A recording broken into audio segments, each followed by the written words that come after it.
Bom, amigo internauta, então novamente eu aqui, Fred João, com vocês no programa Tocando Oculto, com meu amigo Zé Alves. Prazer é meu. Prazer é nosso. Estar a gente está junto aqui com vocês. Legal. E o Zé hoje, então, como prometido, vai falar hoje sobre o mistério das sociedades secretas. Tudo aquilo que se esconde também como o lado oculto da Segunda Guerra Mundial e todo aquela simbologia conhecida, né, Zé? Sim, sim. E não conhecida também, que você vai trazer novidade. Também. Então vamos começar. Vamos começar Começar com o assunto das sociedades secretas. Eu vou citar o Raul Russon, né, que ele escreveu um livro sob o pseudônimo de Geoffrey de Charnay, que era o nome de um grão-mestre templário, né? Uhum. Queimado em 1314. Ele classificava as sociedades secretas em 3 níveis, né? O primeiro nível ele chamava de sociedades básicas, que inclui maçonaria, teosofia, Rosa Cruz. Sociedades que são de conhecimento e domínio público. Sim. Né? Ele classificava o segundo nível das sociedades secretas, que não são necessariamente conhecidas nem pelos membros das sociedades básicas e nem pelo grande público. Uhum. E as sociedades ultra secretas. E tem nome? Elas têm nomes e estruturas que variam de tempos em tempos para lugares, tempo e lugar. Elas nunca permanecem com o mesmo nome. São sempre mutantes. Porque é a forma de se ocultar. Ah, tá. A ultra secreta é assim, elas raramente elas vêm à tona. As ultra secretas? As ultra secretas. Tem a ver com os Illuminati também? Tem a ver. Com tudo isso. Porque quando você fala em ultra secreto, você já está se reportando a um grau, a um estado que ultrapassa a própria questão de forma. Mera existência. Exato, que tá além. Existe até um termo que é conhecido na tradição mágica que se refere aos chamados superiores desconhecidos, que são entes que tendo alcançado esse estado supremo, eles estão além dessas configurações. E qual que é a função dessas sociedades, na verdade, na atuação aqui? Então, vamos começar do começo, né? Então vamos lá. As sociedades secretas, assim, em primeiro lugar, nós vamos pegar o conceito do sonâmbulo, do homem adormecido. Né? Então, do ponto de vista iniciático, o ser humano comum, ele está no estado de profunda dormência, né? Né? Porque assim, no semissono, ele tem condições de agir, porque ele sabe que está no estado de sono, está numa prisão, e ele pode agir no sentido de escapar disso. Esse é o cara que de repente descobre que está numa Matrix? Isso, engloba essas pessoas, né? Então, o papel das sociedades secretas seria justamente esse, através do treinamento adequado, né, ultrapassar esse estado de sono para um estado de despertar no sentido iniciático do termo. Mas o despertar também é tão relativo, né, Zé? Porque isso depende do grau de dormência de cada um. Então, às vezes o cara acha que está desperto, mas ainda está numa sonolência ainda brava também, né? Também, na verdade. Depende de comparação. Sim, né? Quando você entra nesse meandro, nossa, isso é cheio de labirintos. Não é uma coisa fácil de resolver, tá? Se fosse, você encontrar um mago em cada esquina. Sim, se verdade, fosse. claro. Então a coisa ela é bem afunilada. Lá no Antigo Egito a gente tinha vários testes, né, que as pessoas faziam para passar os estágios, né? Parece que era 7 anos no primeiro estágio, 7 no segundo, 7 no terceiro, 7 no quarto, para se tornar um sacerdote, não era? Levava muito tempo e era uma coisa assim, de vida ou morte. Se você falhasse, você morria. Não tinha conversa. Não é que mudou, na verdade não mudou. Não mudou? Não mudou. O que mudou é a configuração. Continua sendo de vida e morte. Continua sendo. Ela só é mascarada. Ela hoje em dia adota outras máscaras e outros véus. Porque naquela época, onde a tradição ela era firmemente estruturada, era você seguir a coisa até certo ponto por processos formais. Hoje, como isso se esfacelou, pois é. Você vai alcançar, mas só se você conseguir atingir o alinhamento implícito da coisa. Senão você vai ficar à mercê de fantasismo, Porque a gente também tem essa mistificação. E o que não mais leva tem, nada. o que mais tem hoje, inclusive na rede social e na internet em geral, são fakes, né? Como é que você vai descobrir? É lógico que essas coisas são secretas, não vão se achar por lá. Mas muita gente já pode apontar alguns lugares, alguns caminhos. Mas também podem ser fakes, né? Sim. Porque é uma perca de tempo da existência do sujeito, né?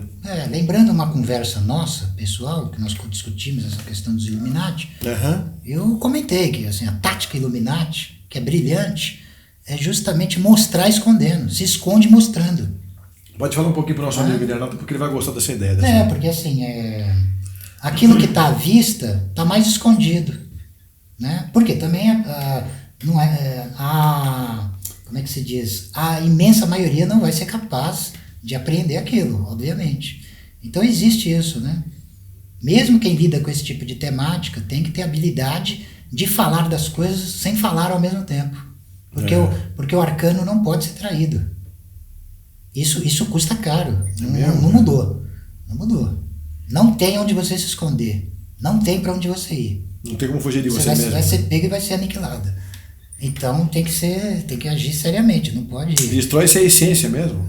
Sim. No Antigo Egito, por exemplo, eles arrancavam o coração, degolava, queimava o corpo e dispersava a cinza. Só que mais que isso, eles faziam um ritual para destruir o duplo.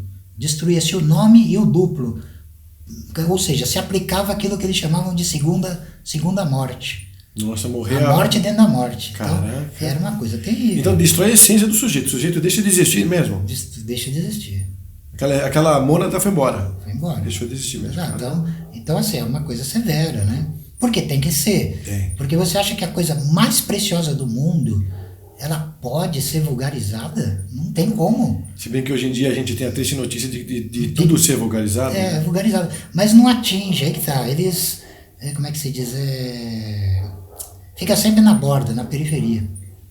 Não tem poder de atingir a essência. Porque é muito mais profundo. Faço comparação com o verme que corrói o cadáver. A função dele é corroer o cadáver e deixar o esqueleto. E quando ele faz isso, ele some. Então esse tipo de criatura ele vai ser aniquilado. É uma analogia que você está fazendo que serve para esse caso, né? Serve para esse caso. Eles têm a sua função. Mas uma vez cumprida a sua função, eles desaparecem. E conscientemente. Os mestres absolutos sempre permanecem. Esse que é o fato. Isso é invariável. Isso não muda, né? Bom, mas voltando à questão,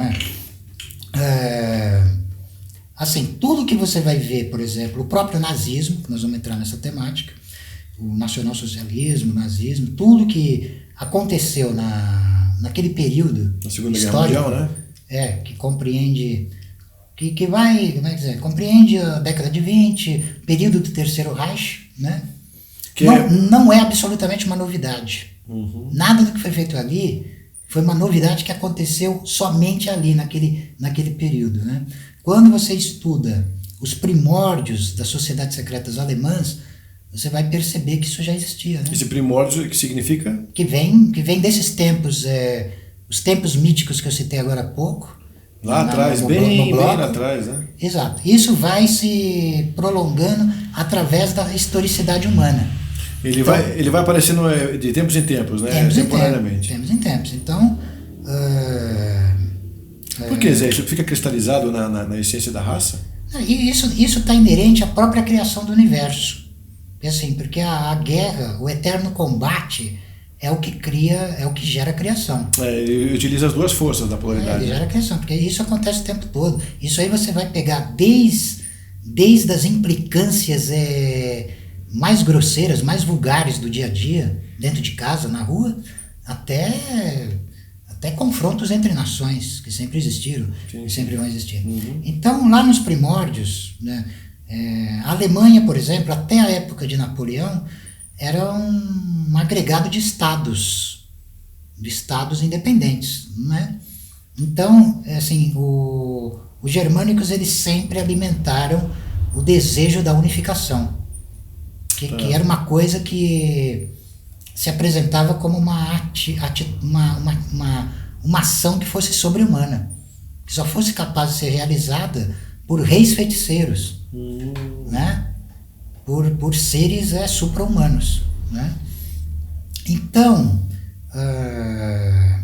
desde a época lá dos confrontos com os romanos até basicamente a Idade Média, já na Idade Média, já avançando a Idade Média lá pelo século XII, vai se formar a chamada Ordem Teutônica, Ordem dos Cavaleiros Teutônicos. Né? E a Ordem dos Cavaleiros Teutônicos, ela já tinha o objetivo de conquistar terras ao leste, por exemplo. Né? E eles tinham algum princípio... Eles tinham um princípio de aristocracismo racista. Racista, de supremacia. De supremacia. Bom, então, talvez pela força, pelo racismo que eles impunham. Sim, que era conquistar as raças do leste. Por exemplo, eles combateram uma tribo chamada de Boros, que venerava lobisomens e cavalos. E acabaram com essa tribo. Então, porque assim, o germano, é interessante porque o germano, ele também significa o homem em armas. Ele é o guerreiro, o protótipo do guerreiro. Eles foram astutamente bem utilizados pelo Papa nas cruzadas. Sim, isso que eu te perguntar. Eles tiveram um papel interessante nas cruzadas. Né? Tá. Agora, passado do século XII até meados do século XV, a Ordem Teutônica, a Ordem dos Cavaleiros Teutônicos, ela vai se fracionar em várias sociedades. A mais célebre delas, chamada de Ordem das Salamandras. Nossa, que mexer com fogo mesmo. E a Ordem das Salamandras, ela sustentava a concepção espiritual do aristocratismo racista. Sustentava? Esse aristocratismo racista, ele não é tão grosseiro quanto possa parecer mediante os nossos preconceitos morais modernos. Atuais, né? Atuais, porque você leva-se em conta a questão da concepção de uma raça espiritual, mais até do que biológica. Assim, os detalhes de nuances biológicos, eles são ultrapassados pela questão do fundamento espiritual. Tá? E aí, avançando no tempo, em 1776, 1º de maio, na Bavária, né, Adam Weishaupt, ele vai fundar a Ordem dos Illuminati. É incrível como é que você consegue guardar nomes, datas e nomes todos complicados ainda por cima. Pois é, né? Mas é interessante para elucidar, né? Sim, claro. Você ilustra muito bem tudo isso. Para nós termos uma didática interessante. Então os Illuminati partem daí, desse primeiro dia? Parte, assim, supostamente, porque você vai encontrar várias versões, tipo assim, sustentando que ela é bem mais antiga. Por que colocaram essa data? Não, porque é aquilo que eu falei, as sociedades secretas, elas mudam de tempo e de lugar e de configuração, de nome. É necessário. Essa determinada configuração aconteceu nessa data que você falou. É como uma troca de pele. Imagina a serpente Jormungandr trocando de pele. De tempos em tempos. É verdade, tempos em tem tempos. uma comparação ótima essa sua. Então é básica. Porque assim, tem uma versão que diz que vai sustentar que os Illuminati surgem com Hassan e Bin al-Sabah, o velho da montanha. Ele é mais antigo. Mais antigo. Que ela teria entrado pela Espanha. Tudo isso realmente pode ter acontecido. Com a finalidade de? Com a finalidade, aí que tá. Vamos chegar lá, nessa questão que vai polarizar as sociedades secretas.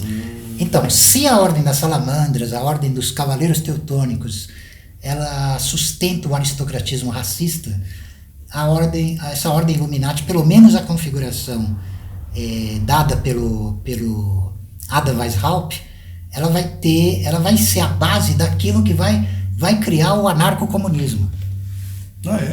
Exatamente.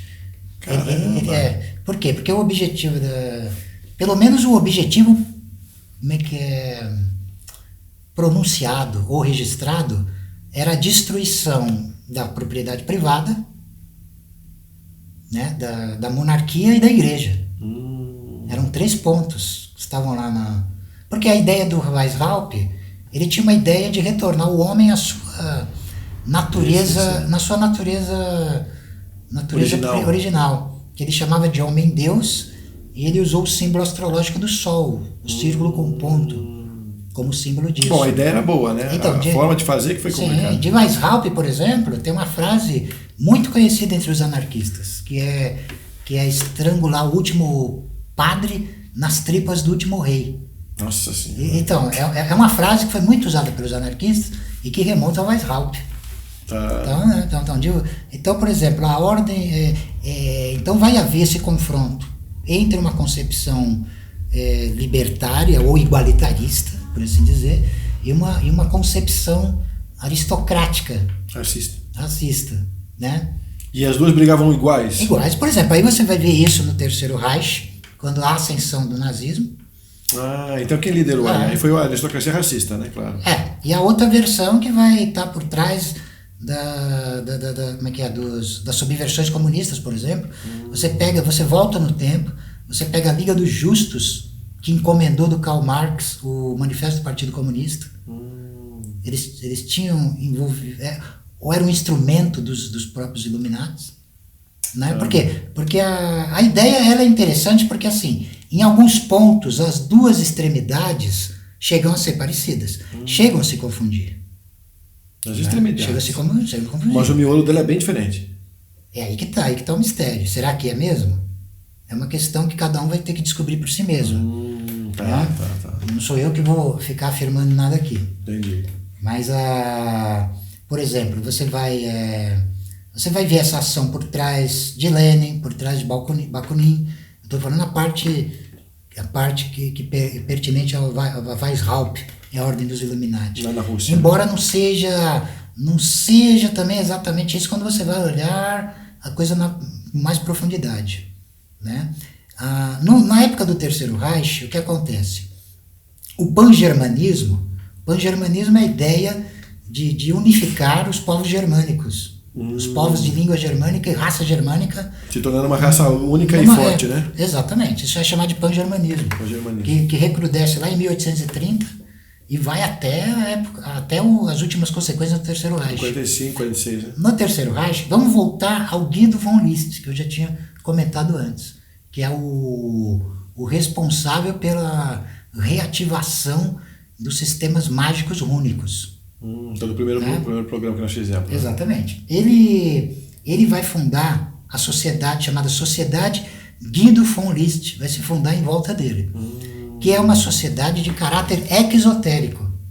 Ela é aberta, mas ela tem um núcleo secreto, que é chamado de Alta Ordem Armanista. Mas então ela não tem profundidade? Ela tem profundidade. Tem profundidade. Se é dessa forma... Tem profundidade, só que para as massas, ou para o público aberto, ele dava aquela versão... Bem água com açúcar, né? Exatamente. E tinha o círculo interno, que era a Alta Ordem Armanista. Isso aí é só diretoria, né? Aí era ele mais 12 conselheiros. Engraçado que é sempre 12 nessa jogada, 12, né? E ele o 13º. É interessante isso, né? Interessante. Depois você fala sobre essas analogias. Você encontra isso na bruxaria também. Pois é, fala sobre isso. Não, vamos, só não me deixa esquecer. Então, Guido von List, ele forma a Alta Ordem Armanista e a Sociedade Guido von List. Ele tem um discípulo chamado Hermann Paul, que junto com Theodor Fritsch, eles vão fundar a Germanorder. Germanorder? Ordem Germânica. Germanorder. Ordem Germânica. Né? Então, a Germanorder, ela também vai se fracionar em seções sucursais. Né? Da Germanorder, assim, do contato do Hermann Paul com o barão Rudolf von Sebottendorf, vai se formar uma sucursal que vai levar o nome de Thule. Thule Gesellschaft, Sociedade Thule. Sociedade Thule. Que é, pessoal, bem assim, rapidamente colocando, assim, para o pessoal lembrar. Ela é da Sociedade Thule, para vocês terem uma ideia, que vai surgir o Partido dos Trabalhadores Alemães, que vai dar origem ao Partido Nacional Socialista Alemão dos Trabalhadores. Né? Porque assim, o Partido dos Trabalhadores Alemães foi fundado por Anton Drexler. Né? Quando Hitler ele ganha preeminência, ele se filia e ganha preeminência, ele vai modificar o nome. Tá. Né? De Partido dos Trabalhadores Alemães para Partido Nacional Socialista Alemão dos Trabalhadores. Né? Então, assim, nessa época da Segunda Guerra, nós não podemos esquecer do general Erich Ludendorff, que ele era líder de uma poderosa sociedade secreta chamada Rosbach, que incluía oficiais, generais, gente de altíssimo, né? Tá. De ponta mesmo, né? Sim. Nós temos a Thule, que eu acabei de citar, né? E o general Haushofer, que é o criador da geopolítica, ele tinha um filho chamado Albrecht, que era amigo de Rudolf Hess, que por sinal era amigo do cabo Adolf Hitler, o agitador Adolf Hitler. Nossa. Então, Hess, eles já estavam procurando a pessoa, a pessoa certa para a função, para a posição que o Hitler ocupou, né? Tá. Eles procuravam o chamado Führer. Führer na tradição germânica, ele é o líder, é o guia. Mas o Führer, ele tem o sentido de tentador, ele é o tentador. É o perfeito Hitler. Porque a função do Führer é não deixar a massa pensar muito. Não deixar dormir, é o contrário. Não deixar dormir, é ativar, é incitar. Porque na verdade eles estão naquela mesma energia de vamos ser isso, vamos ser aquilo. Porque de fato não se pode negar que durante o período do Terceiro Reich houve uma convocação, uma conjuração guerreira. Sim, do arquétipo de Wotan. E não foi só na Alemanha, né? Na Alemanha, sim. Então ele era isso, ele cumpria essa função. Ele foi, assim, o encontro com eles, com Karl Haushofer, criador da geopolítica, era ocultista, mago. Estudou em mosteiros tibetanos. Nossa. Né? Ele foi adido militar no Japão. Caramba. Ele foi membro de uma sociedade secreta japonesa, a Ordem do Dragão Verde. E tem várias cores no Japão, né? Vermelho, amarelo. Também, por quê? Porque ele se aproximou da Ordem do Dragão Verde porque os japoneses tinham o mesmo espírito da Ordem Teutônica. Era o mesmo espírito. Então ele quis aproximar o Japão ao Kaiser Guilherme, né? Na época né? Antes da derrubada da monarquia e a República de Weimar. É antes, né? Então ele é um desses altos iniciados. O outro era Dietrich Eckart. Dietrich Eckart, ele como se diz, ele era dramaturgo, né? Dramaturgo, poeta, também ocultista, também mago. Ele chegou a treinar Hitler na questão de postura, de voz, de gestual. Ele que treinou o Hitler? Hitler já era uma força bruta. Ele apenas lapidou. Só um parênteses aí nessa história do Hitler. O Hitler também, ele não era assim desde pequeno, né? Ele ganhou uma notoriedade de uma hora para outra, né? Nesse sentido. Assim. Parece que foi avatarizado por alguma coisa. Bom, assim, é bem interessante analisar isso, porque ele nasce na cidade de Braunau, 20 de abril de 1889, na cidade de Braunau, na Áustria, né? Que era uma cidade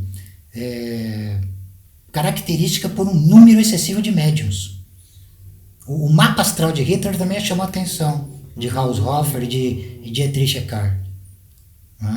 Tá legal. Que denotava grandes poderes né? De comando de líder, né? De caráter e tal. Então, tem isso, né? Então, mas tem várias características interessantes do Hitler, né?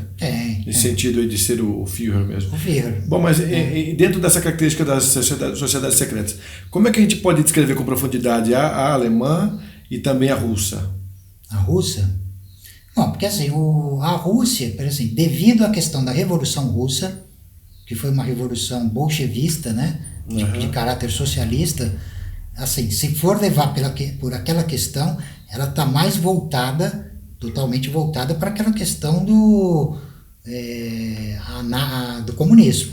Sim, que vai ter, entre aspas, uma ligação com a sociedade, com os Illuminati da Bavária. Ao contrário daquelas outras sociedades. Embora, na verdade mesmo, você vai ver que todas essas sociedades querem o poder. Então, eu queria que você descrevesse... É que a linguagem usada é diferente. Então, eu queria que você descrevesse... Você quer ver uma coisa que é semelhante entre as duas? Por exemplo, um dos iniciados importantes dessa época foi um tal de Timóteo Trebuchet, né? Ele tinha sido iniciado por um tal de Harold Beckett, que ensina para ele que, chegado aquele momento histórico que a humanidade estava atravessando, a única coisa que poderia ser feita era acelerar o mal. Acelerar o mal. É mesmo, é. Até ele alcançar as últimas consequências e se consumir em si mesmo para gerar a nova ordem. Para a nova Ordem mundial que chama? Exato. O que os dois lados sustentavam. Porque, por um lado, a vertente Illuminati, ela também defendia isso. Porque essa ação, aliás, ela vem se desdobrando nesse sentido até hoje. Até hoje. Porque você vê realmente o desmoronar da civilização. Da concepção de família. Tudo. De gênero, de raça, de tudo. De nacionalidade. Eu falo sempre isso aqui no programa, Zé. Falo sempre isso aqui. Então quer dizer, então, um bom entendedor pode pesquisar por si mesmo, né? Então quer dizer que estão fortes, poderosos e atuando firmemente, né? Interessante. Então como é que se diz? A coisa ela é complexa, porque assim, ela não é assim, quando nós iniciamos esse tipo de debate ou de ensinamento, ela tem um caráter mecânico.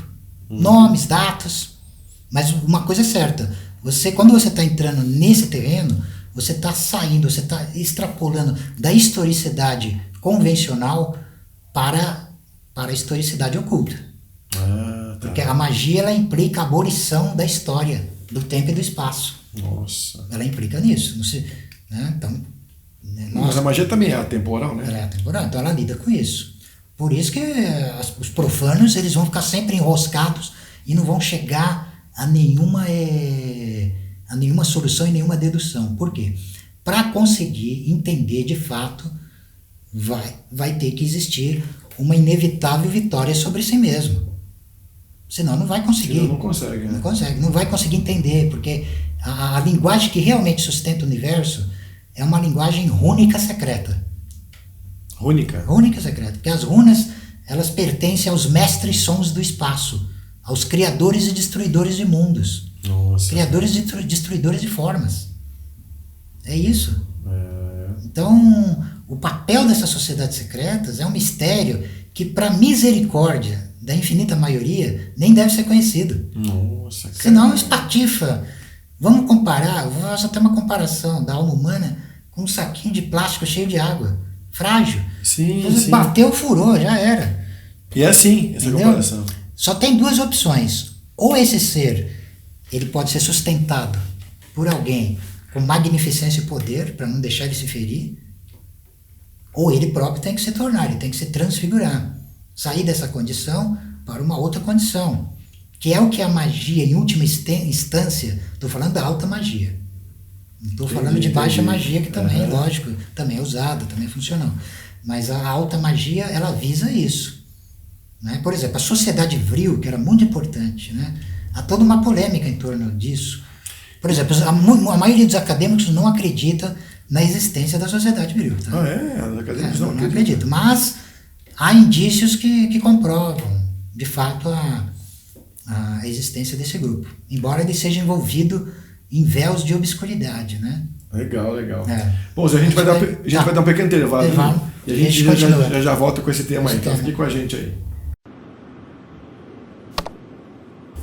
Bom, pessoal, de volta então aqui com o programa Tocando Oculto, trazendo meu querido José Alves. Obrigado por você ter vindo, viu, José? Aqui falando com a gente um pouco mais aqui. E continuando o papo então sobre as sociedades secretas, a gente tem agora o caminho da Germânia, ou a gente vai lá para a Itália? Onde a gente pode passear agora para falar sobre as sociedades secretas? A gente pode continuar ainda explanando na um Alemã? pouco sobre... Na Alemã tem muita coisa para a gente falar, né, Zé? Tem muita coisa. Então vamos continuar. Porque assim, elas vão estar, nesse período que nós estamos discutindo, do Terceiro Reich? Terceiro Reich, elas estão todas envolvidas, né? O foco acaba sendo ali na Alemanha, né, basicamente. Então, eu queria que você colocasse para o amigo internauta a relação de número de componentes, formação dos componentes, a importância dos componentes, ideologia da ordem, quais são as ordens. Então, quer dizer, um pouco de cada de conteúdo aí nessa questão. O que você diz? As ordens ocultas, você percebe que elas vão tendo, no caso alemão, né, desse período, você vai percebendo que elas vão elas vão se configurando e vão abrindo caminho, vão mudando também, né? Por exemplo, a Sociedade Thule, ela basicamente vai abrindo caminho para a Ordem Negra, para a SS. Esse é chamado de Ordem Negra, então. Ordem Negra. Ela tem, o símbolo dela é 2 runas Zig, que são 2 S's, são 2 raios, 2 S's, né? Então, no plano externo, no plano exotérico, significa Schutzstaffel, que é brigada de proteção, um escudo de proteção. No sentido oculto é Schwarzen-Sonne. Schwarzen-Sonne significa sol negro. Sol negro. Sol negro. Então, eles vão se formar sob a unificação desse mistério do sol negro. Então, né? E qual que é a ideologia? Então, aí você tinha lá você vai ter o Heinrich Himmler, o chefe da SS. O Himmler. Ele vai estruturar a SS, assim, ele vai usar inclusive as concepções do Santo Inácio de Loyola, né, da ordem jesuíta.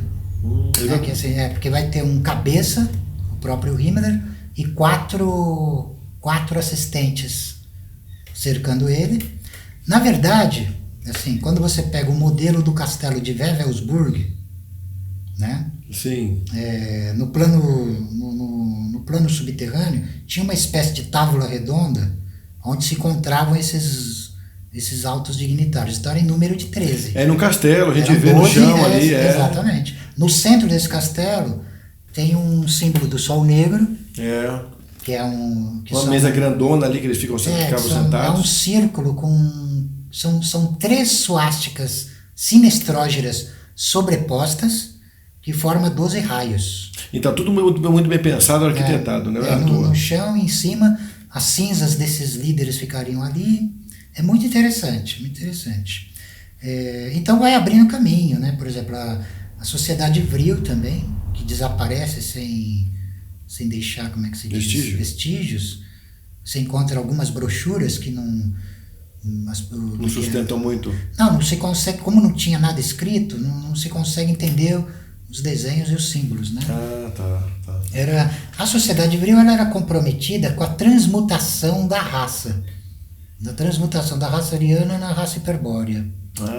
Essa é a finalidade. Como eles sabiam que só pela ciência isso era impossível, o papel deles era mágico, era mexer com a magia. Caramba. Né? Você também temos também a Amenerbe, que era uma sociedade dedicada à investigação da ancestralidade germânica.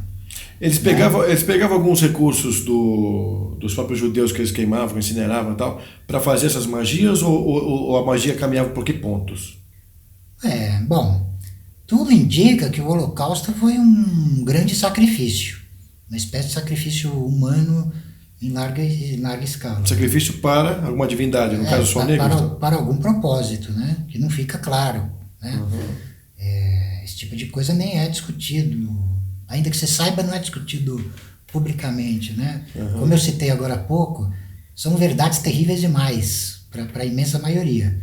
Né? Que só mencionar já despedaça as almas.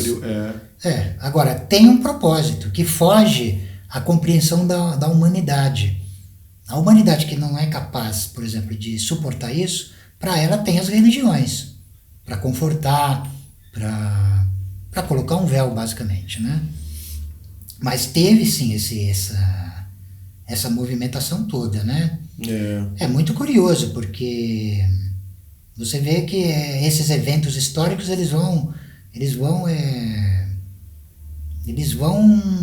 a partir daquele final vai configurar o que vai dar na nossa época, o que vai se configurar a geopolítica como se apresenta hoje. Né? Por exemplo, com a derrota do Terceiro Reich, vai se surgir o Estado de Israel. Olha que coisa interessante, né? Pois é. Uma coisa interessante também, tanto o sionismo quanto o nazismo surgem na Alemanha. É verdade. É muito interessante isso, né? O nacionalismo judaico e esse nacionalismo alemão, né, em confronto, tal, né, da derrota, entre aspas, né? Porque muita gente vai se perguntar isso, né? Quem já não se perguntou? Se os alemães, se o Hitler teve acesso a tanto conhecimento oculto, por que perdeu a guerra, né? Exatamente isso que eu te perguntar, porque ele chegou a esse ponto. Perdeu a Porque guerra. até você estava falando sobre aquelas linhas de ISS que, como são proteção, né? Uhum. Não foi tão protegido assim. Mas aí existe a questão do que é aparente e daquilo que ninguém é capaz de ver também. Tem essas questões, talvez tem essas questões também. Talvez o plano cósmico não era para agora, né? Essa questão dele aí. Uhum. E nem era dessa forma. Na verdade, a mudança viria para frente e não nesse compêndio que ele criou aí. Mas assim, a evolução da espécie, ela se daria de uma outra forma. Como a gente vê na teosofia, talvez. Sim. Da raça que vem agora tem a raça mãe, a sub-raça, né? Que vem aí a bimânica. É interessante que a primeira pessoa... Uma pessoa que tem, vamos dizer assim, um papel, digamos, importante, de influência na questão do estudo do lado oculto do nazismo, é Savitri Dev. Savitri Dev, na verdade ela se chamava Maximiane Portas. Ela era de origem grega e ela foi a primeira a proclamar que Hitler fosse um avatar. Porque ela falar o avatar de Shiva, não é? Ela aderiu. No caso dela, eu acho que ela levava essa definição para Kalki, o avatar Kalki, né? Mas ela se converteu ao hinduísmo e ela juntou hinduísmo e nazismo, né? Porque ela passou a defender o arianismo, né? Ela defendia que a cultura grega é ariana e que essa cultura ariana grega influenciou todas as demais culturas e tal. Ela mudou para a Índia, ela se casou com indiana, né? Se naturalizou indiana. E é interessante que ela tem um livro chamado O Relâmpago e o Sol, traduzindo, né? E nesse livro ela apresenta a definição de 3 tipos de homens. Ela dá 3 personagens históricos para designar os 3 tipos de homens. O primeiro tipo, ela chama o homem no tempo. Ela dá o exemplo de Gengis Khan como o homem no tempo, o homem da ação. O homem acima do tempo, ela dá o exemplo de Akhenaton, um faraó. Akhenaton. E o homem contra o tempo, ela dá o exemplo de Adolf Hitler, como o homem contra o tempo. Mas diz que Gengis Khan também está no mesmo patamar da destruição, do Destroyers. Mas assim, ela coloca Hitler contra o tempo. Por quê? Por conta que essa decadência que nós estamos vivenciando, ela é inevitável. Ela é inevitável, ela já se apresenta e não tem o que fazer, né? No sentido de reformar. Não se compõe reformas. Por exemplo, nos anos 20, você formava partidos políticos ideológicos. Sim. As ideologias, elas eram bem...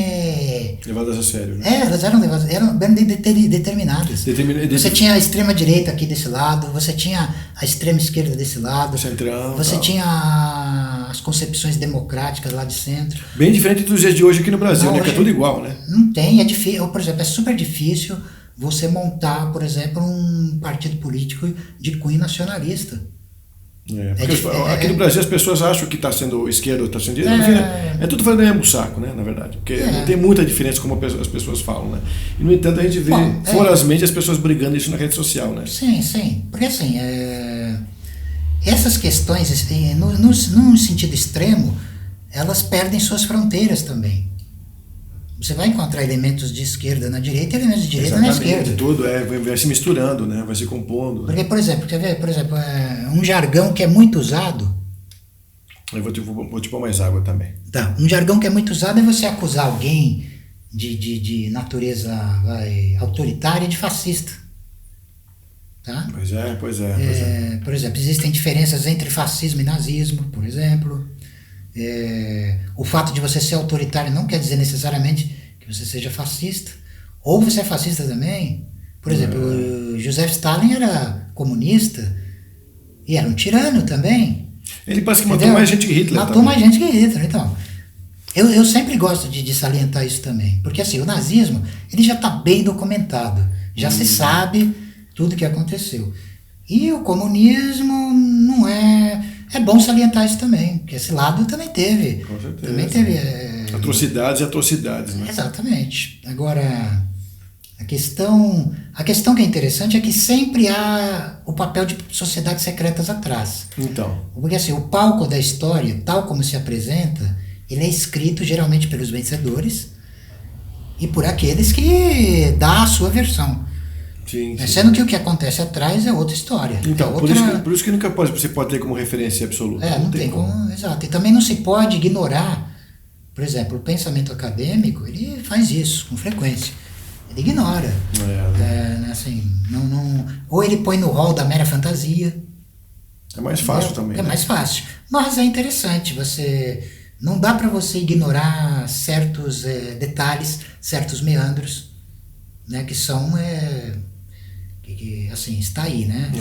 O primeiro, acho que o primeiro, se não um dos primeiros livros a tratar dessa temática oculta do nazismo foi o Despertar dos Mágicos, do Jacques Berger e do Louis Pauwels.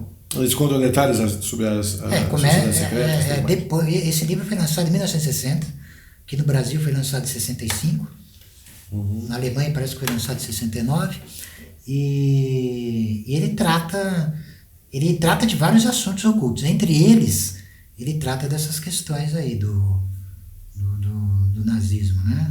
Tá.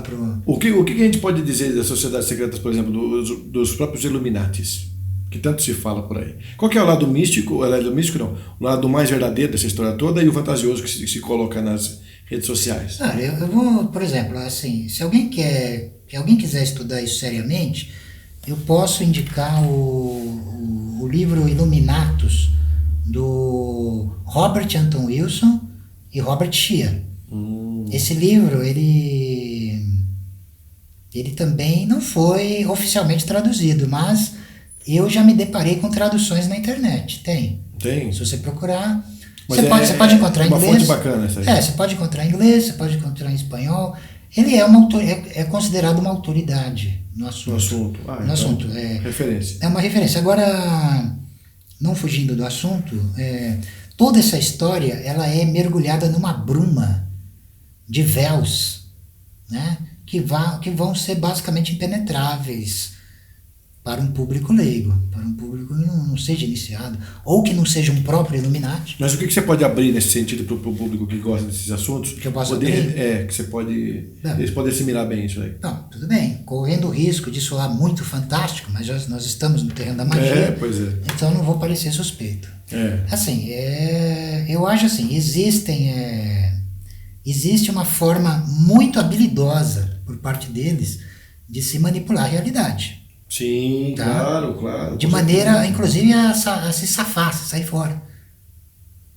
Você nunca vai ser pego. Quem são pegos são peões, são os pequenos, são pessoas que estão aí para cumprir essa função. É peixe pequeno. Tá. E, em última instância, eles escapam de qualquer análise meramente política, econômica, né? Ou meramente intelectual. E onde a gente encontra esses caras?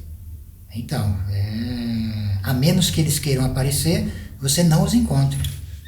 Mas eles fazem parte de grandes empresas, eles fazem parte de grandes bancos. Quem são essas cabeças pensantes aí? Tá envolvido também. Né? Agora, assim, muitos desses líderes aí, banqueiros e tudo mais, provavelmente eles nem acreditem. Provavelmente. Porque eles podem achar que eles que estão no comando da coisa. E é bom que pensem assim, né? Porque eles de fato detêm o poder econômico. Sim. Né? Poder. Mas assim, existem poderes obscuros que comandam tudo isso. Existem seres. Além de tudo que a humanidade pode conceber. A gente está falando de alienígenas? Também são, porque se eles são estranhos, são alienígenas. Se eles são, mas assim, são seres que estão além do tempo e do espaço, são autogerados. Conscientes. Exato. E qual que é a finalidade de tudo isso, no fim das contas? Não tem, aí que tá, a razão humana, ela vai chegar a um impasse quando ela começar a ir muito, quando ela chegar num determinado limite, ela vai ter que dar passagem para o mito, para a linguagem mítica. Porque não vai ter como você abarcar isso pelo raciocínio lógico, percebe? A grande parte da população não tem esse... É muito irracional. É muito irracional. Bom, tem definições e tudo mais. Definições de ordem que seja religiosa, ou mesmo por parte de certas sociedades secretas, como a teosofia, né? Porém, essas sociedades também não chegam, ao meu ver, no cerne da questão. Elas colocam um véu. Colocam um véu, tipo assim, vão sempre querer dar uma explicação de cunho, de natureza moral, né? Muito superficial também. Porque assim, ele é precário, ele serve para anestesiar as almas humanas. Para isso serve, tá. mas não serve para resolver. Então a gente não pode achar que eles estão aí por algum princípio lógico na nossa mentalidade, mentalidade humana. Né? É muito maior do que isso. Escapa, porque é um horror, por exemplo, para a humanidade tentar encarar, por exemplo, um universo aleatório. Sim. Regido por forças caóticas. Sim. Vamos supor, estou supondo, tá? Então como é que faz isso? Né? Então assim, como é que uma pessoa comum pode encarar um terrível niilismo, a qual seja deitado por terra todas as noções de bem, de mal, qualquer parâmetro? Não tem como. Pela mente lógica do ser humano atualmente. Porque... Por isso foi criado, por exemplo, os mistérios menores e os mistérios maiores. Os mistérios menores, eles vão abarcar essa questão. Tá? E os maiores, se estuda alguma parte deles em sociedades secretas. Também. Mas mesmo essas sociedades secretas, elas vão se agrupando em processos assim concêntricos, né? Assim, o que está na periferia até tem um conhecimento de caráter místico, religioso e metafísico. Tá. Mas à medida que a coisa vai entrando cada vez mais para o centro e para o abismo, a coisa vai transcendendo. E a coisa é mais terrível. É mais terrível. Por exemplo, você vê até imagens de caráter teológico colocando isso. Até na Bíblia mesmo você vê isso. Por exemplo, quando dizem que você não pode olhar a face de Deus. Você não consegue. Ou não precisa nem chegar a Deus. Você não consegue chegar nem no serafim. Nossa, cara. Que são seres ardentes, com esplendor terrível. Você não consegue olhar. A quantidade de luz, a quantidade exatamente. Então, porque você tem a luz e você tem a obscuridade dentro da luz. São duas coisas terríveis. Porque diz que quanto mais você chegar próximo ao extremo daquela polaridade, você chega no outro extremo, né? Exatamente. Então, assim, é uma coisa terrível, assim, para um ente humano assimilar tudo isso. Né? Assimilar. A menos que ele sofra, né, a transfiguração. Então quer dizer que para o ser humano entender a função das sociedades secretas aqui no planeta, ele não vai conseguir uma resposta objetiva. É isso por isso? Em última instância, como ser humano, não. Ele pode, por exemplo, ir no ponto permissível mais distante, vamos dizer assim. E aí, colocando isso em tecla SAP para o nosso amigo entender melhor, como é que seria? O que seria isso que você acabou de falar? É o que eu falei, assim, por misericórdia, para essa própria raça humana, é dado para ela processos iniciatórios, inclusive, mas que tem um determinado limite. Né? Tem um determinado limite. Sim. Que não é fácil chegar ali. Você quer ver um exemplo? Acho que eu te perguntar. Um exemplo interessante, vai. Nós temos assim, dois processos, né? Nós temos a via da santidade e a via da feitiçaria. Né? No caminho da santidade, o ser humano, ele procura recuperar aquilo que ele perdeu com a queda. Sim. Né? Sim. Se você pega, por exemplo, o modelo cabalístico ou o modelo gnóstico, há uma queda. Né? Assim, um processo emanativo, se você usar o exemplo cabalístico, aonde o ser humano ele cai na matéria, no sono da matéria, e é legítimo por processos ocultos ele se elevar novamente. Se você for pegar o exemplo cabalístico, então você tem a coroa, Keter, e você tem as emanações sefiróticas, né? De Keter até Malkuth, que é o plano terrestre. Né? Então o cabalista ele vai buscar unir o reino, que é Malkuth, à coroa, que é Keter, novamente. Esse processo ele é legítimo. É um processo legítimo. Então, e é uma via. O outro processo, ele é perigoso e ele é proibido, porque ele é antinatural. Ele é antinatural. Qual que é ele? O caminho da mão esquerda, o caminho da feitiçaria propriamente dita. Por quê? Porque ele não busca se reintegrar ao absoluto. Ele busca conquistar uma coisa que nunca existiu. Ele é mais misterioso. Não, mas então não é lógico isso. Não né? é lógico, não é Nossa lógico. visão. Mas a magia não é lógica. É, né? Não é lógica, aí que tá. Senão ela era outra coisa, ela era ciência.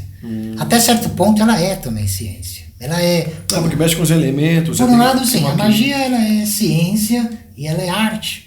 Assim como a gente fazendo comida é uma magia. É uma também. alquimia, né? Tudo Também, mas é aí que eu tô falando. Eu tô saindo dessas categorias mais populares para um nível que é supremo, é outra Supremo, coisa. é outra- não, sim, claro. Agora, por exemplo, ela é, em termos operacionais, ela é ciência porque ela utiliza técnicas, Sim, as sim. técnicas dos rituais, por exemplo, práticas de meditação. Você tem tempo, É. na verdade, para você fazer isso, você tem a Isso. quantidade para fazer isso. Configurações coordenadas. coordenadas. E a arte que requer dons secretos, especiais, a vocação para a coisa, por exemplo. Então, é aí que está a questão. Ele fala isso com muita propriedade, pessoal, porque ele é feiticeiro, viu? É. Você vai entender também. Exatamente. Então ele está sabendo o que está falando. Então, assim, então tem que entender essa questão. Eu estou tentando simplificar, eu sei que não é fácil simplificar um assunto dessa magnitude, natureza. mas é para pelo menos dar uma ideia de como as vias elas são distintas. Né? No processo cabalístico, por exemplo, assim, esse processo que eu descrevi, daquele que busca a legitimidade de recuperar a glória perdida com a queda, ele vai se basear na chamada árvore da vida. Né? E o outro vai se utilizar da árvore da morte. É usado também, que eu entendi também pelo Cabala, pela Cabala. Isso usando a Cabala, porque assim, existem processos que é fora da Cabala também. Né? Você não precisa, né? Pode ser por um caminho tântrico também, pode ser pelo xamanismo mais primordial, enfim, existem várias vias. Eu estou usando isso a nível ilustrativo. Sim. Mais a nível ilustrativo. Então, para saber como que a coisa ela é grave, porque assim, existe uma delimitação que pertence, que você passado de determinada linha, pertence à jurisdição dos chamados senhores do caos, que é outra coisa. Eles são antes do cosmo e são antes da criação. Eles são chamados os deuses obscuros.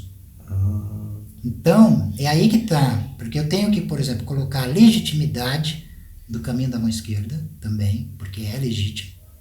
O demoníaco, ele também é sagrado, tanto quanto o divino. E então, há essa consecução suprema, né, que remete para o caos propriamente dito, ela também requer a ultrapassagem do ego também. Tanto quanto o mago que segue o caminho celestial da luz, o que segue o caminho obscuro também, ele também tem que aniquilar o ego, superar o ego e construir um outro eu. Ele vai passar pelo mesmo processo. Processo. Então ele fazendo isso, ele, como é que se diz? Ele encarna ou ele se transfigura para esses deuses obscuros, entende? Aí cada um vai ter que saber qual que é a sua natureza. E no processo iniciático ele vai saber. Porque, por exemplo, quando ele faz a passagem do abismo, isso fica claro. Né? Por exemplo, quando ele atravessa na Cabala, é da Ate, né? Mas... Na teosofia qual é o nome? Hã? Na teosofia qual é o nome? Eu não sei, não sei se eles usam exatamente esse termo também. Tem ritualísticas e tudo mais. Mas tem algo equivalente. Tá. Tem algo equivalente. Tudo muito parecido, né? Mas assim, porque o abismo, na verdade, ele é o quê? É o abismo que separa o ser do não ser. O fenômeno do nômeno e o ser do não ser. Quando você atravessa, para atravessar o Magus, quando você se torna um Magus, você vai ganhar o poder ou a preeminência sobre a díada do abismo. São as torres de todos os extremos, do bem, do mal, da luz, das trevas. Nossa. Né? Então você vai ter que unificá-las e transcendê-las. Por quê? Por que você está abaixo do abismo? Porque você está à mercê do bem e do mal. Você está à mercê das Você forças. é escravo dele, não tem conversa. O Magus não. Ele não está abaixo do bem e do mal, ele está acima. Seja um mago branco ou um mago negro. Se ele atravessou o abismo. Quando ele atravessa, ele vai descobrir quem ele é. Se ele é um deus, ele vai descobrir que é um deus. Se ele é um anjo, vai descobrir que é um anjo. Se ele é uma entidade obscura, um demônio, ele também vai descobrir o que é. E não tem o que fazer. Você não tem como ir contra a sua natureza íntima. Você tem que aceitar. Agora, o processo da transcendência ele é legítimo, porque é ele que dá essa verdadeira autoridade. Porque, por exemplo, você não pode mentir sobre essas questões. Não é porque são tão íntimos. Porque isso é terrível. Se você falar uma besteira, conjurar uma força que o seu corpo não é capaz de suportar, você vai ser destruído. Percebe? Então a legitimidade ela é dada pela própria condição de autogerado. Entendi. É seríssimo isso. Seríssimo, de desperta, exatamente. Hoje a gente vai dar um pequeno intervalinho então, mas a gente tem mais Sociedade Secreta pela frente até? Ou não? Se você quiser continuar. Vamos continuar. Tem mais coisa, não tem? Tem. Tem bastante coisa bacana, né? Bom, então, pessoal, convido vocês a ficarem com a gente que a gente volta já aí. Legal.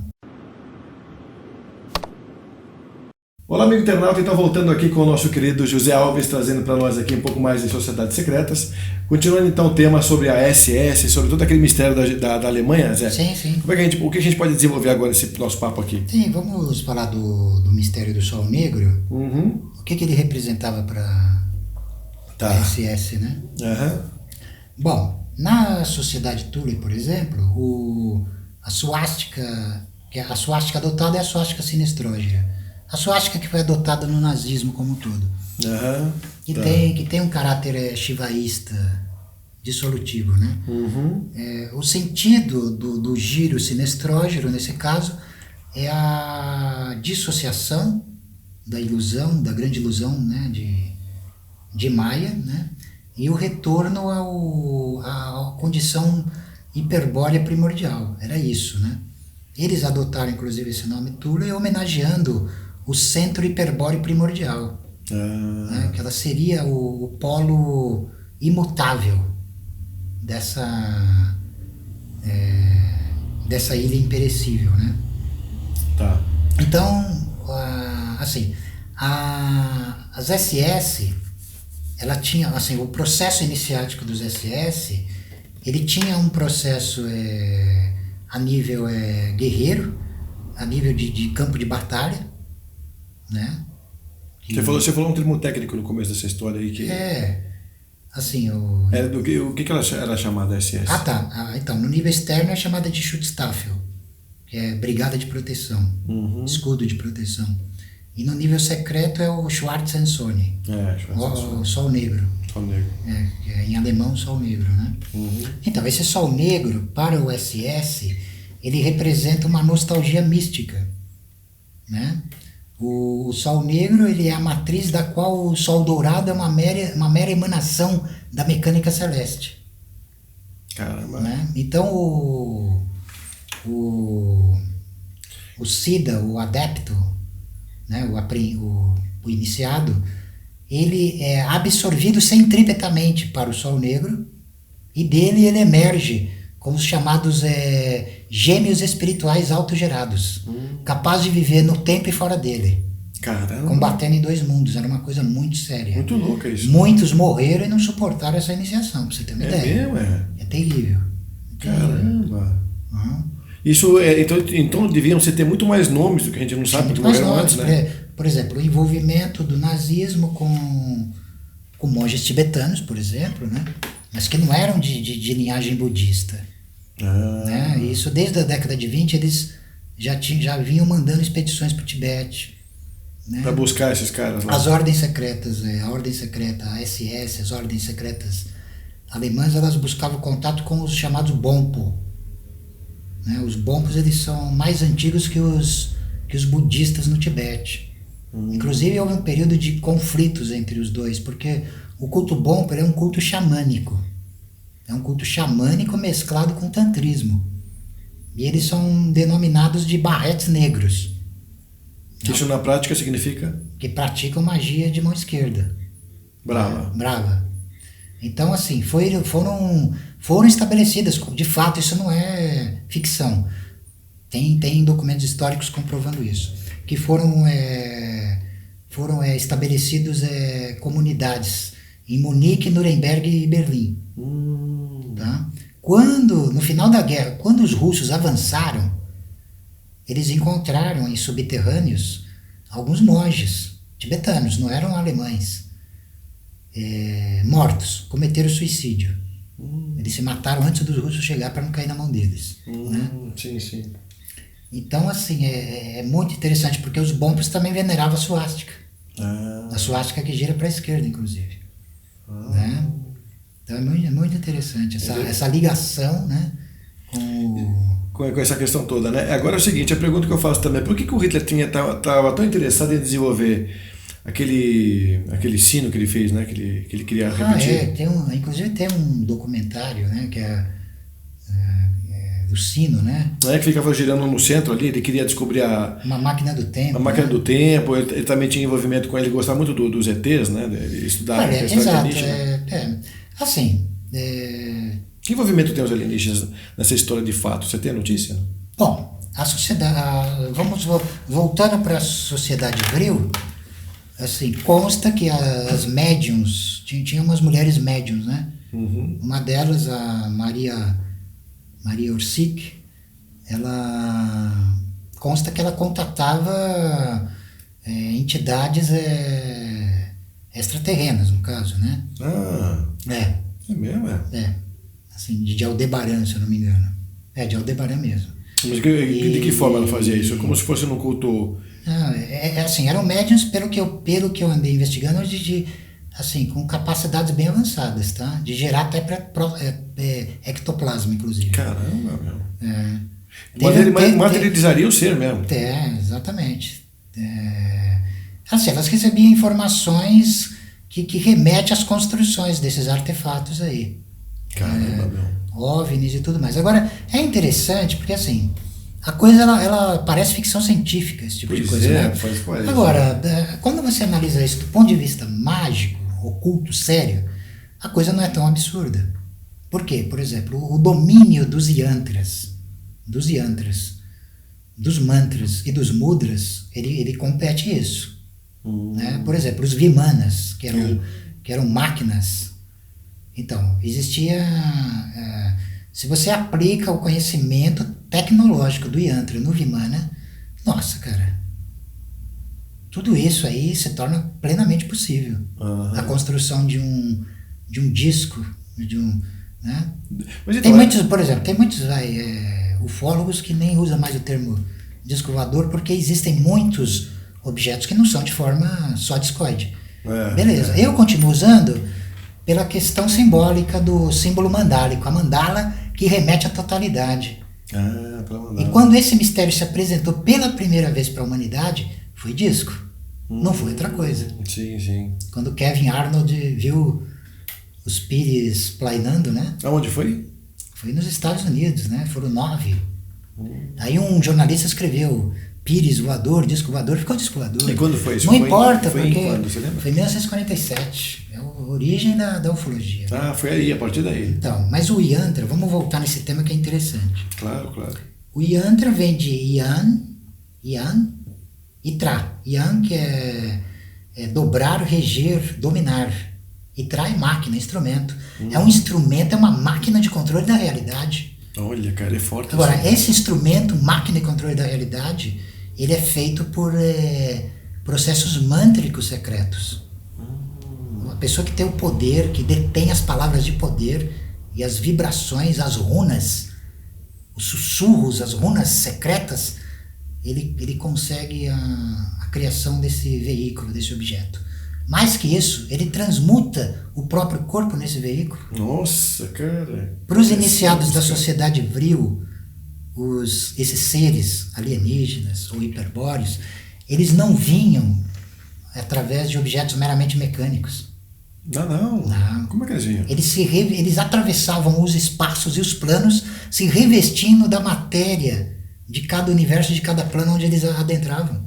Nossa, que sabedoria que eles tinham, cara. Que poder, porque se um ser desse assume a forma humana, já era. Você nunca tem como descobrir, Já porque era, se você cortar o corpo, você vai ver coração, você vai ver tudo. Só que pode ser só uma fachada. Exato. Percebe? Nossa, cara. Isso é tecnologia de altíssimo nível. Com certeza. E tem muitos aqui entre nós, não tem, não? Né? Tem. Porque lembra que até em alguns dos nossos encontros passados, para tentar compatibilizar essa noção fantástica com a própria ciência, eu citei o Nikolai Gardashov. Sim, você falou. Que ele elaborou uma equação que dá conta de mostrar em termos científicos a magnificência da magnitude desses poderes. Né? Que é o quê? Recapitulando, né? Para quem não assistiu, ele fala da civilização que atingiu o domínio da energia do próprio planeta, a qual a humanidade ainda não atingiu. Que está longe de dirigir. Aí o segundo nível é a civilização que alcançou o domínio da energia do Sol, do próprio sistema solar, a energia do sistema solar. Nossa, e o terceiro cara. nível, a que dominou o poder da galáxia. Só que aí tem uma coisa que a equação dele acabou não abarcando, mas que entra no domínio das sociedades secretas, que são aqueles seres que dominam a escuridão do mistério do espaço. Esses são mais terríveis ainda. E o Gardashov, ele coloca pelas equações dele que um ser que chegou nesse nível alcançou a imortalidade e alcançou o domínio do tempo e do espaço. Ora, o que é isso para nós? Nossa, cara. É um Deus. Sim. Percebe? Com certeza. Então nós podemos responder ao Sr. Däniken que os deuses eram astronautas, sim. Percebe? É verdade, cara. Se for levar por essa questão. Faz sentido. Por quê? Porque um deus ele pode assumir qualquer forma, inclusive de astronauta.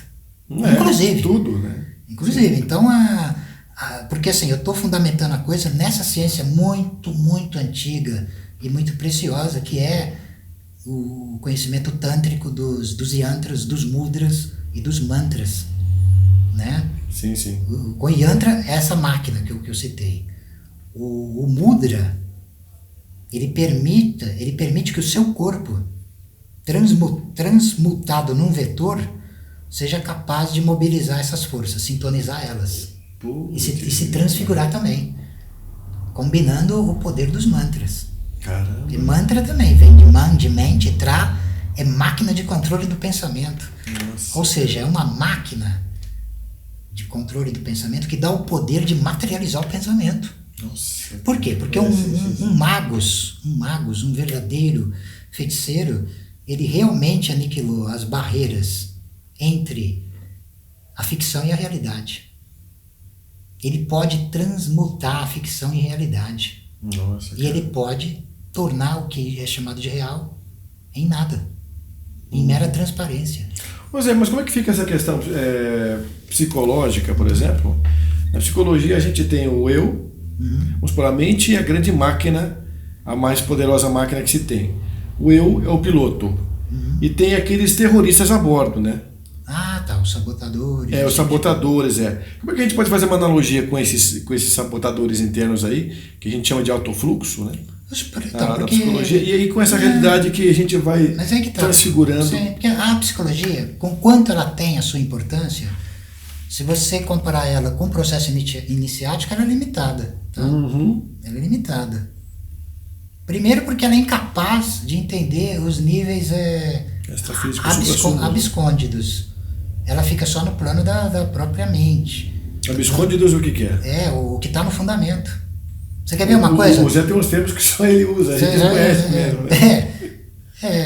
Mas é legal te perguntar para o pessoal também saber. Porque é que coisa interessante. Por exemplo, a palavra obsceno, né? Que ela ganhou um termo sexual pejorativo. É verdade. Mas na verdade ela significa aquilo que está atrás da cena. O que está atrás da cena. Faz sentido, cara, faz sentido. Então, obscuro, por exemplo, é o que está atrás, né? Exato. Então, voltando nessa questão, por exemplo, eu vou dar um exemplo, tá? Claro. Por exemplo, um erro terrível, é o que eu vejo inclusive muitos magos cometerem. É o erro de psicologizar a magia. Psicologia é uma coisa e magia é outra. Né? A psicologia tem o seu terreno, seu próprio plano e tal, e a magia o seu. Né? A magia, ela ultrapassa as categorias meramente psicológicas. É porque ela já está num outro patamar, né? Nem da mente. Como é que a gente pode classificar isso? Exatamente. Ela está além da própria mente. É o suprassumo dessa questão toda. Exato. Né? Então, fica difícil, porque para você entender, você tem que entrar na magia. Eu costumo dizer, né, quando eu, enfim, estou dando aula, explicando alguma coisa para algum discípulo e tal, eu falo que é o seguinte: você só pode enxergar um objeto mágico se você desenvolver uma visão mágica. Sim. Teórica não E você só pode descrever um objeto mágico com uma linguagem mágica. Com uma linguagem profana, você não consegue descrever um objeto mágico. Essa linguagem mágica é a linguagem dos feiticeiros. Uma coisa interessante para as pessoas. É a linguagem rúnica. Sim, a linguagem dos feiticeiros. Uma analogia feita por isso aí também que você está falando é a gente tentar descrever a qualidade e a própria história de um sonho. Porque na hora que você transpassa aquele sonho para cá, fica meio sem sentido. Em terceiro lugar, você tem que se transfigurar também num ser mágico. Isso, se você conseguir realizar as três coisas, é um processo iniciático. Parabéns, você conseguiu. Sim, você se tornou um mago. Né? Aí você, senão não consegue. Então, assim, eu não estou desrespeitando a psicologia, de forma alguma. Eu só estou salientando os horizontes, os limites. Os limites. E os erros também, de querer usar uma linguagem meramente psicológica para designar um fenômeno meramente mágico. Né? Mas então o que seriam esses terroristas a bordo aí? Não, primeiro, você vai ter que entrar num processo de introspecção muito profunda. Seriam as suas sombras, né? Para você compreender os seus próprios demônios. Ou, né, por exemplo, nós usamos um termo que isso vem de uma tradição muito, muito antiga, que é de purificar o sangue. Sim, sim. Tornar o sangue idêntico a si mesmo. Porque o sangue, ele é fogo em termos de magia também. Ele é chama pura, energia. Ele traz as imagens dos ancestrais. Por isso que ele é usado em magia. Ele traz as imagens dos ancestrais. Você pode trazer os ancestrais de volta, a carne, conjurando e ressuscitando eles. Só tem isso, cara. Sim. Já que nós estamos, a nossa temática hoje é... Sociedade secreta? E é nórdica, é ocidental. Tem a ver com magia. Tem um termo, o termo saxão. Os saxões é uma tribo germânica. Os saxões tem um termo que é relan, que vem de hell, que é o inferno. Relan é o ocultamento no inferno, que é o mesmo conceito equivalente dos egípcios, do amente. Os mortos estão sepultados nos abismos do nosso subconsciente. Esses sabotadores, né, eles podem ser dominados, aniquilados, reconstruídos para te servir, sim. Os processos mágicos, eles compreendem tudo isso. Ou seja, então é importante. Compreendem tudo isso. Talvez um mago de qualidade, assim, com uma cabeça. Aliás, deve ser feito, senão ele não consegue ser mago. Se ele não fizer isso. Né? Se ele não tiver esse domínio. Não, porque estão dizendo o seguinte, né, na tua conjuntura, pela psicologia, de que uma em cada duas pessoas, na atualidade, vai ter algum transtorno psiquiátrico. Sim. Então a coisa é muito grave. E, por outro lado, eles estão trabalhando a sexualidade de uma forma muito intensa virtual.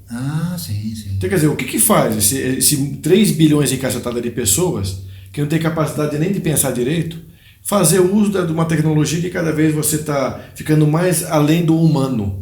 Você não está mais em contato. A gente estava falando sobre isso um tempo para cá, né? Exato. Que é interessante a gente fazer isso para um próximo tema. Inclusive, a gente pode deixar isso para um Drops para a gente conseguir. A gente já fala, depois, sim. Só para não sair desse tema aqui agora, né? Mas eu recapitulo, sim. Você recapitula, porque é bem interessante a gente colocar essa questão, né? Mas essa questão que você levantou é importante. Sim, isso aí, estou falando, nós estamos entrando até em processos efetivos, práticos, do que é possível fazer. E aliás, você só se torna realmente um mago, magos, né? Se houver essa vitória. Porque, se nós recuarmos lá no xamanismo primordial, o que acontece, né? Acontece no processo de iniciação do xamã um isolamento, ele se afasta da sua tribo, né? Do seu clã. Acontece isso também em algumas religiões, né? Acho que o Umbanda é assim também, né? Acontece, mas assim, Aí que tá, como a raiz de tudo tá justamente aí, é interessante. Segmentos iguais. Exatamente. Então o que acontece? Ele se afasta, ele se submete a um processo de esquartejamento da alma e da carne. Caraca. É verdade. Ele conjura os próprios demônios a devorá-lo. Mas ele domina os demônios. Esses demônios que devoraram a carne dele vão reconstruir o corpo dele. Ele vai renascer dominando esses seres, se assenhorando deles e falando, vocês vão fazer isso e aquilo. Vai direcionar para onde quiser. Ele volta com poderes sobrenaturais, com poderes de se envolver no mundo dos vivos e no mundo dos mortos, no conhecido e no desconhecido. Né? Capaz, cara, Então, é uma capacidade incrível. Sim, depois isso vai se desenvolver. Como as sociedades elas foram... acho que a única sociedade que... Ele é um renascido, então, né? Ele é um renascido. Depois, assim, à medida que a sociedade vai evoluindo, isso vai ser separado. Por exemplo, o rei tem a função de rei, o sacerdote a função de sacerdote, por aí vai. Tá. Mas o xamã nunca deixou de existir, o magus nunca deixou de existir. Ele continua existindo. Por exemplo, a bruxaria é uma sobrevivência desse xamanismo mais arcaico. Né? Então Legal, é muito interessante. Esses processos eles são efetivos. Assim, você pode sondar, encontrar, só que tem uma coisa, você precisa ter coragem. Primeiro, tem que ter coragem de encarar as suas próprias sombras. Sim, importante isso. Né? Né? Uma vez que isso é feito, você está mapeando toda a anatomia oculta do seu interior. Que aí você parte para a conquista. Né? Porque a partir daí já é conquista. Sim, né? é conquista. Por exemplo, a primeira chave enoquiana, do sistema enoquiano, só para dar um exemplo, ela estabelece o domínio do eu absoluto sobre a personalidade vulgar humana. Porque o ego que está imperando nessa hora. Eu reino sobre ti, já começa assim. Eu reino sobre ti. Não, porque até então o ser humano como ele é puramente ego, né? Quando você chega nesse estágio, ele já atingiu outros níveis, já está superior a eles. Então ele tem que estar assim. O processo ele é assim estremecedor, de fato, porque assim ele implica o quê? Na dissociação da carne, a carne vai ser dissociada, mas ao mesmo tempo em que o espírito é consubstanciado. E esse espírito renascido, consubstanciado, vai tomar o poder como mestre absoluto, não tem conversa. É isso. Isso acontecendo, esses problemas deixam de existir. Mas ele estando numa evolução humana, ele não está à mercê de toda a questão humana? Tá, ficar doente também. Ele poder ter... Se isso acontecer, se ele tiver autoconsciente, isso para ele bobagem, não vai ser mais que mera aparência. Entendi. Porque ele vai aprender a extrair poder da dor, do sofrimento, de qualquer dificuldade.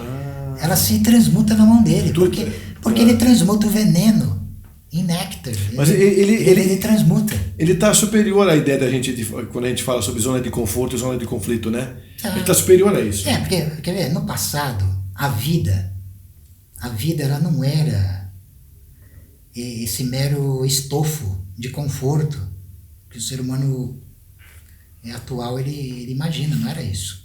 Era uma corrente vital, era um fogo flamejante, né? Né? Então, as pessoas, os heróis, os guerreiros, os magos, enfim, eles tinham essa consciência. Então, não havia, inclusive, nem medo da morte. Não havia medo da morte, porque a vida era outra coisa. Por exemplo, você pode pegar exemplo de vários, assim... Vou pegar o exemplo do Alexandre o Grande, tá?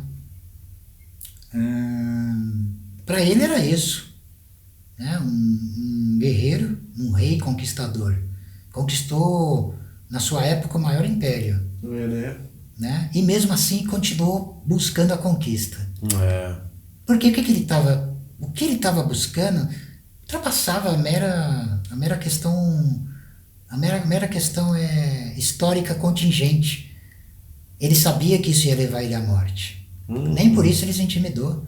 Por quê? Porque ele sabia que ia ser eterno. Ele é eterno. Nunca vai esquecer esse cara. Sim, o que ele fez, o que ele foi, o quanto ele foi significativo para a humanidade. Tem um filósofo também desse daí que foi do mesmo jeito, né? Ele estava à beira da morte também, ele passou maus bocados e, no entanto, não se intimidou. Quem era? Platão? Era esse cara, né? Ou era Aristóteles, eu não lembro agora quem que era exatamente, mas era um grande... Mas eles tinham esse desenvolvimento, né? Tinham, né? A gente está com pouco tempo para a gente fechar esse né? bloco. Você quer dizer mais alguma coisa para a gente fechar essa questão das sociedades secretas ou tem bastante coisa para a gente fazer um segundo bloco? Não, a gente pode dar um tempo e fazer os outros menores que você falou. Tá. Bom, então a gente finaliza essa questão das sociedades secretas. Finaliza assim, mas como vamos dar continuidade em outros programas, não precisam ficar preocupados caso eu não tenha falado alguma coisa. Porque nós outros vai ser colocado Vai também. ser colocado, porque eu vou dar andamento, né? Nós vamos falar de bruxaria tradicional, de vários temas legais, né? Legais, Vários temas legais. Então, assim, é interessante porque a gente não pode colocar o tema no formato cartesiano, porque esse tema é tão mais abrangente, é uma linguagem tão intuitiva, é um plano tão superior que um cartesiano não cabe aqui. Então, por isso que a gente vai deixando correr o papo, né? Ou futuramente nós retomamos o tema para pegar tópicos que não foram abordados. Não foram colocados também, Bom, legal, obrigado. Então vamos ficando por aqui com esse daqui, porque a gente já tem um bom tempinho aí para esse vídeo ficar circulando na internet. Espero que tenham gostado do tema. E o Zé fica comigo para um outro tema. Obrigado. Obrigado a você, Zé. Até mais. Valeu, gente. Até depois.